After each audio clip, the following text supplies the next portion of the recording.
going up that whoa, shit! Ooh, let's talk about the Atlas Pro after the whole year of using the board. Whether it's actually worth the hype it's getting, or is it a little bit of pain in the ass. I've been riding these boards for quite some time.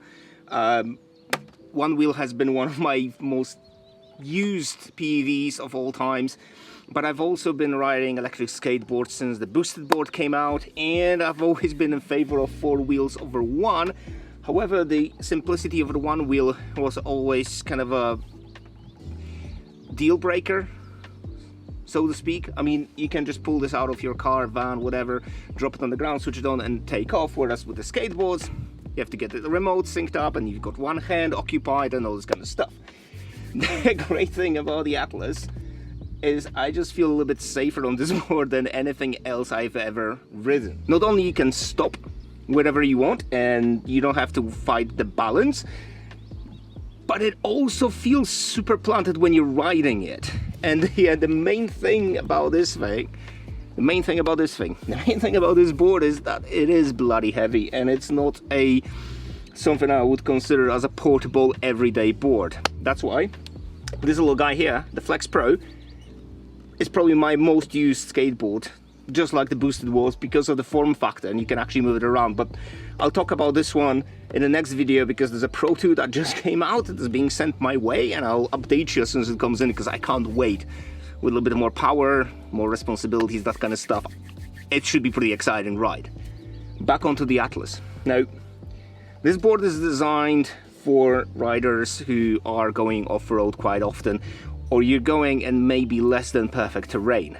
If you ever skated before, you know that those wheels, despite being a little bit more chunky on electric skateboards, are still picking up a lot of stones, branches, if you go into cracks in pavement. And if you're watching this in the US and you've got those perfect roads, well, screw you, because we don't get that in the UK. Our roads are filled with potholes. Our sidewalks are basically, they look like we just got bombarded by Nazi Germany. It's a minefield. So riding a skateboard in the UK should be considered an extreme sport. And it's not just like traditional skateboards. I'm on a surf skates quite often, and the amount of times I almost came off because I hit a hole that was pretty much invisible when you're riding, man. So as a full disclosure, I own a surf shop. We sell these things amongst kite surfing equipment and all that gear. So you probably shouldn't be treating this as a review, but also not as an advert. Let me explain. So the whole reason behind me running a surf shop, especially in this economy, is to have access to all the toys. I genuinely love doing what I'm doing, and being broke through most of my life, this is a way of me acquiring all the toys I want, being very selfish, and selling them as a byproduct. Because of that, I only sell things I'm using myself after trying everything else on the market. So yeah, don't treat this as a review, but this is my personal experience with the Atlas Pro. Hope this clarifies things, and yeah, let's get into this. The board isn't that big. I've just put it on a tiny little chair because my shoulder is still injured and I really don't want to hold it up. Like I mentioned, this is a pretty heavy board. It comes in at around 18 kilos, and as much as it doesn't sound like a very heavy thing to carry around, once you start walking with this thing around shops, trust me, your arms are going to be falling off. So that's normally when you roll it behind you, or you just use it on autopilot and you just steer it with your remote, because let's be honest, this wasn't designed to be portable. It was designed to take on heavy terrain. So because I'm based in Scotland, I'm getting asked constantly about riding these boards in rain. Now, they are somehow waterproof. They're IP certified, you're okay splashing them about, and I had this in some really heavy torrential rain, not by choice, but because, again, we're in Scotland and we get 4 seasons a day. I rode to my mate when it was pretty sunny and scorching. I was coming back through a bloody thunderstorm. The board behaved perfectly. There was no issues with battery, the motors, everything was absolutely fine. I was soaked up to my neck, and the amount of dirt this thing kicks up is legendary. So if you want to use it in slightly damp conditions, I would recommend getting fenders. I don't like having fenders on, because if you're going off-road, all those little stones are getting kicked up in between the fenders and the wheel. They make a lot of rattling noise, and I'm just not a big fan of that. You know, it's just like when you're driving your car and suddenly there's a noise you weren't expecting, and you dial everything down to make sure it's not breaking down. It's the same with this thing. I just like the raw look of this. Now, in terms of the grip in the wet, it's not great, as you would expect from a skateboard. However, those original wheels are actually pretty good. I mean, I did kind of a spin out a few times, and you do slide the tail sometimes, especially when you add a little bit too much torque when you're carving. But it's perfectly doable. I would just say keep your speed to kind of a medium minimum, because coming off a board at any kind of speed is painful, and if you're riding, you know, amongst other people, traffic, you've got curbs, it's just not worth hitting it. If it's pissing down, these things can get a little bit tricky. But yeah, it's doable. I wouldn't say it's very enjoyable, if that makes sense. So if you want to ride in the rain, feel free to do so, but just remember, this is still an electric skateboard, so if any water goes in, you might be in trouble. The big thing for the Atlas Pro, at least according to the ads, is the range. Now, I wouldn't say this is the long distance skateboard on its own. If you add an aux pack on top of the board, you can cover up to 70 kilometers, which is massive. I'm typically riding about 30, and I still get about 20% of battery left, which is pretty phenomenal, especially since recharging this thing with a 1000 watt charger takes you about maybe half an hour to 45 minutes from 20%. I never run my boards flat, neither the skateboards nor the one wheels. Actually, with the one wheel, it's pretty dangerous to do that, because you just nosedive and break your collarbone and things. With this one, you just keep rolling, but still, you don't want to damage the battery when you're doing it. If you don't want to use the aux pack, whenever I kind of hit maybe kind of 50%-ish, and I know I've got still some way to go, I just switch it off from four-wheel drive to two-wheel drive. And for majority of the cases, that two-wheel drive, especially if you set it to the rear trucks, you're absolutely fine climbing most of the hills, unless it's pretty tricky terrain, then the four-wheel drive obviously comes into play. But riding in two-wheel drive isn't really a big issue, especially when you've got slight range anxiety, which doesn't really matter which board you're on, it's always in the back of your head. So if you've got a fast charger, you can just grab a coffee somewhere, if they allow you to get into coffee shop with one of these beasts, and recharge yourself, recharge the board, and you've got full battery after maybe half an hour. If you've got standard GAN charger, that takes about 3 to 4 hours to charge from 20 to 100%. It is a pretty big battery. It's not massive by today's standards. They're not the biggest maybe by today's standards. But to be fair, considering how heavy this board is as it is right now, I really don't want a bigger battery. So Exway, if you're making successor to the Atlas Pro, don't make it any heavier, because at close to 20 kilos, this is big enough, beefy enough, I feel safe enough, but holy shit, I really don't want to carry heavier board than this. In terms of living with this board day to day, I mean, it's an amazing vehicle to get you pretty much anywhere, and I've loved it to bits. There are a few things that I wouldn't say I don't like, but maybe my balls are too small to open this up at fourth gear especially. There's a moment when you get in a bit of a speed wobble situation, because obviously these wheels are pretty big, you're fairly high off the ground, and even if you go into a nice little stance, it still feels sometimes a little bit unsafe to go on a full speed. So I'm kind of cruising in the middle, slightly maybe 3/4 of what this thing is capable of. So when people complain about not having the best top speed, I mean, who are you? Like, I mean, how big are your balls? I'm okay with top speed on this thing. And like I said, if you're going a little bit faster, it might be my technique. I've been riding different boards for, I don't know, I'm 40, so what, 35 years of crushing, breaking stuff. I'm missing ACL, I've got ripped shoulders.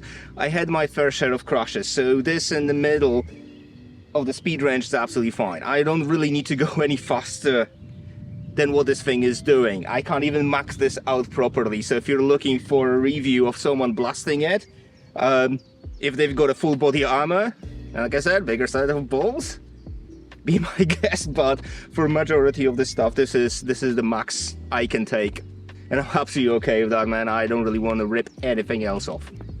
When I said that this is pretty hard to live in a city with, I mean the turning circle on this board is pretty insane.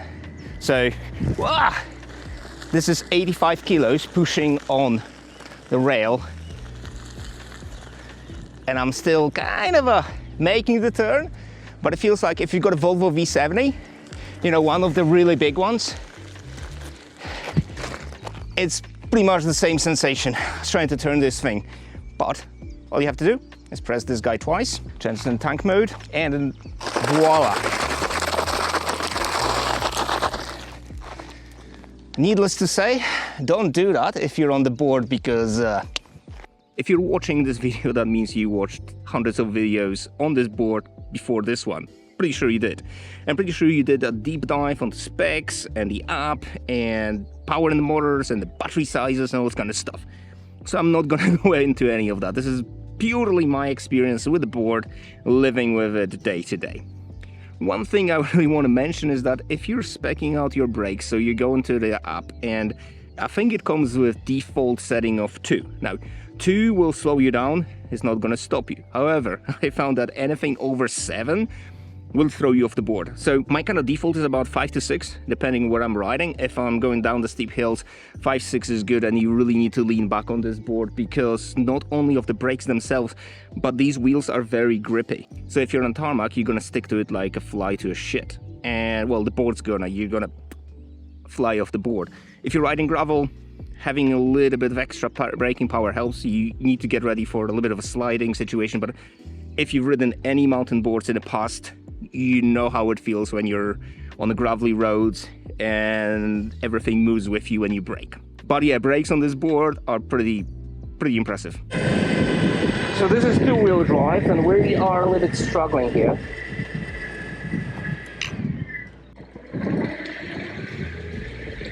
This is 4-wheel drive.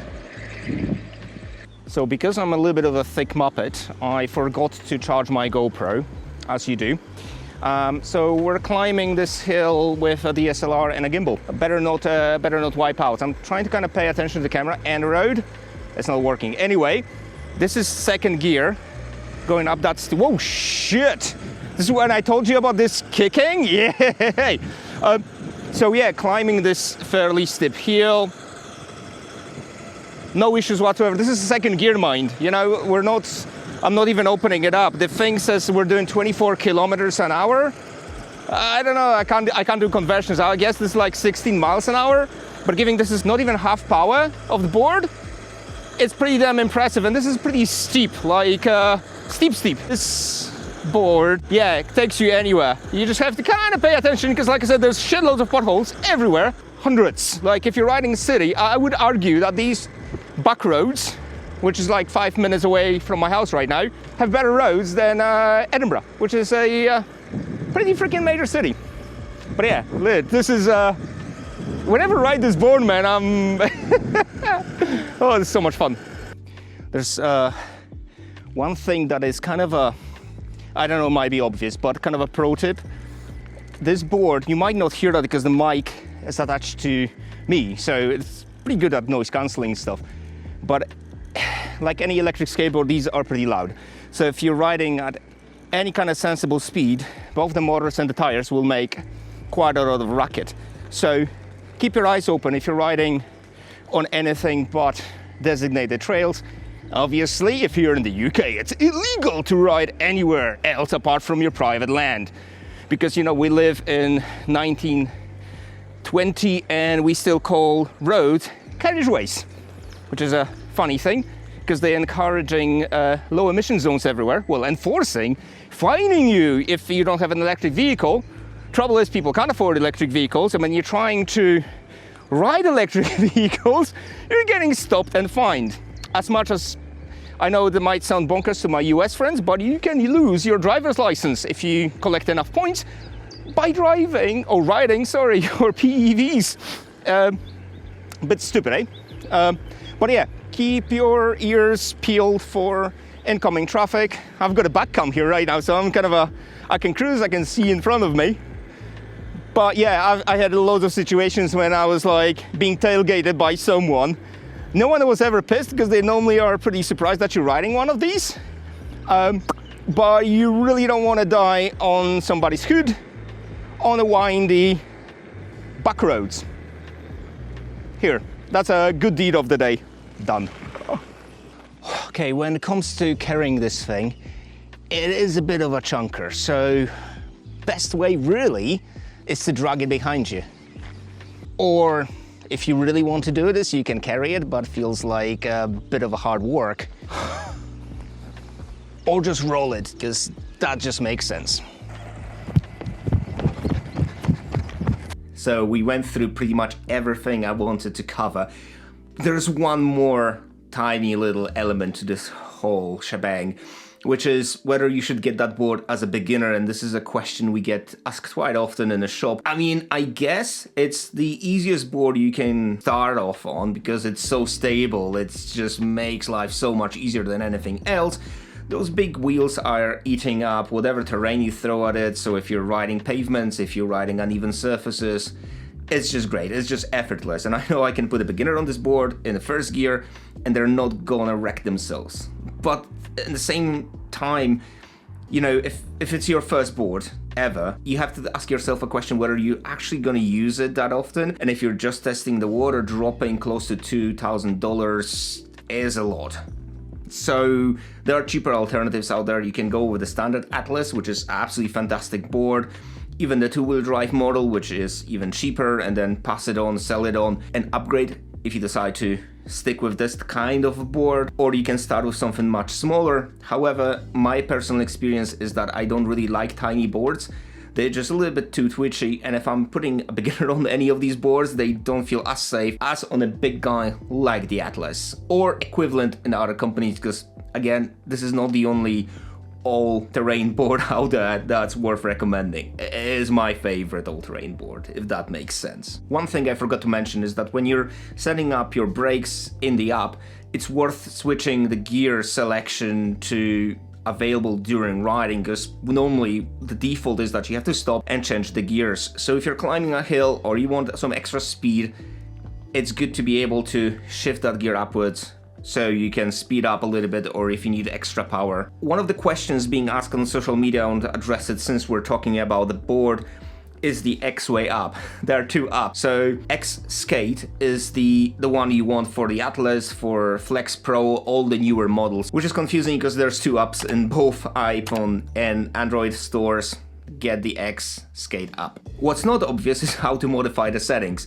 So all you have to do is pair your phone with your remote, switch off the board, keep the app open, and then once you're starting up the board, hold that button for 7 seconds and that will go into settings mode, and then you can modify all the board settings and save them to the remote. But also, if you haven't started the app first and then you go in the settings on the remote first and then start up the app, it will just say that the app isn't connected to the remote. So if you have any questions, as always, drop them below or email me. I'll do my best to get back to you as quickly as I can. I've been riding these things for quite some time, so if there's anything that you're doubtful of, just ask. Hope this helped, and yeah, have a cracking day.